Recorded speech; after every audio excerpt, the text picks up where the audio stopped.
She didn't leave a note, she didn't pack her life away, and she didn't tell anyone she was leaving. One moment, Cami Mendoza was a part of everyday life in San Antonio. The next, she was gone. Tonight, we're walking through the disappearance of Cami Mendoza Olmos, a case that has left her family searching for answers and a community asking the same haunting question: how does someone disappear without a trace? By the end of this video, you'll know what happened in the hours before she vanished, what investigators have confirmed, and why this case remains so tragically unresolved. Camila, known to her friends and family simply as Cami, lived in San Antonio, Texas. She wasn't a recluse or someone who lived off the grid. Those who knew her best describe her as caring, independent, and deeply connected to the people in her life. She had routines. She had friends who checked in on her. She had a life that gave no indication that she was planning to just disappear. But then, one ordinary day, she failed to show up where she was expected. At first, it might have been chalked up to a simple mistake. Maybe her phone died or she was running late. But as the hours stretched on, the silence became alarming. Calls went straight to voicemail. Text messages were left on read, or worse, not delivered at all. The initial worrying quickly escalated into full-blown panic. When those agonizing hours turned into a full day, her family knew something was terribly wrong. They contacted the authorities, and Cami was officially reported as a missing person. This is where the real nightmare begins for any family. The transition from concern to a formal investigation, where every passing minute feels like an eternity. Investigators immediately started the process of retracing her last known movements. This is the crucial foundation of any missing person case. They needed to establish a timeline. Where was she last seen? Who was she last in contact with? What was she wearing? Did she take her wallet, her keys, her phone? Every detail, no matter how small, could be the key. But in Cami's case, the trail went cold almost immediately. There were no confirmed sightings of her after a certain point. No verified surveillance footage captured her walking down a street or entering a store. Her bank account showed no unusual activity, no sudden withdrawals that might suggest she was funding a secret escape.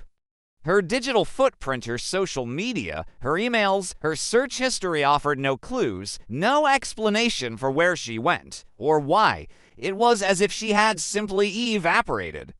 Detectives began interviewing everyone in her circle, friends, family, co-workers. They were all asked the same questions, hoping to uncover a hidden detail. Some said she seemed perfectly normal in the days leading up to her disappearance, just her usual self. Others recalled she might have been under some stress, but nothing out of the ordinary, nothing that would signal a crisis. There were no clear warning signs, no red flags that anyone could point to and say, "That's when I should have known something was wrong." This profound absence of an explanation is what makes Cami's case so deeply troubling. Because people who plan to leave, people who voluntarily decide to start a new life elsewhere, they usually leave clues, even if they're unintentional. A packed bag, a cleared-out bank account, a final conversation that, in hindsight, feels like a goodbye. Cami left nothing like that behind. As the days went by, the official investigation continued, but the public narrative began to shift. Speculations started to fill the void left by the lack of evidence. Did she run away? Was she met with foul play? Was it an accident? Investigators had to remain careful, sticking only to the facts they could prove. And the facts were chillingly sparse. Let's break down what they were dealing with. There was no confirmed evidence of foul play. No signs of a struggle at her home. No suspicious individuals identified in her life. But at the same time, there was no proof that she left voluntarily. No note, no packed suitcase, no one she confided in. And finally, there was no indication of an accident. Her car wasn't found crashed somewhere, and no reports matched her description. Every single possibility remained on the table, leaving the investigation wide open but with very few leads to pursue. Police followed up on every tip that came in, no matter how small or strange it seemed. Meanwhile, Cami's family, refusing to let her become just another statistic, organized massive awareness efforts. Posters with her face and information were spread across San Antonio and shared thousands of times online. They gave interviews, held vigils, and pleaded with the public for help. They did everything a family is supposed to do.